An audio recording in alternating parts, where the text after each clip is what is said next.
আমি ওয়াশরুমে গেছি, ওয়াশরুম তো সবারই একটা, ভাড়াটা বাসা জানেনই তো কি অবস্থা। আমি ওয়াশরুমে গেছি, লকটা নষ্ট, আমি হাত দিয়ে এভাবে ধরে রাখছি, বিশ্বাস করেন এভাবে ধরে রাখছি আমি। সে এসে ঠাস করে দরজা ধাক্কা দিছে, তাহলে পুরোটা দরজা খুলে যাবে না? আমি তো একটা মেয়ে মানুষ, সে ছেলে মানুষ, কিভাবে ওইখানে ঢুকলো? তার কি লজ্জা শরম না? সে কি একটা কাশন দিতে বলো, এভাবে করে কাশতে পারতো? আফা আমার খুব জোরে হাগা আইছিল, এমন জোরে হাগা আইছিল আমার উপর আর নিচে খালি ঘামতেছিল। বুঝছেন, এই ধান বিশ্বাস না করেন আমি ভূত ধরে রাখছি, এমন অবস্থা।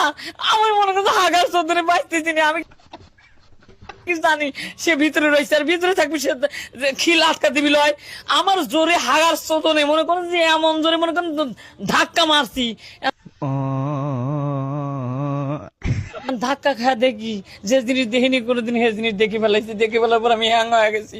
আর আমি হাঁকবই না, দেখবো কোন বলে যাবো, বিপদে আছি, এদিকে গু আটকে রয়েছে। এই দেন আমাকে একটু হাঁকবে।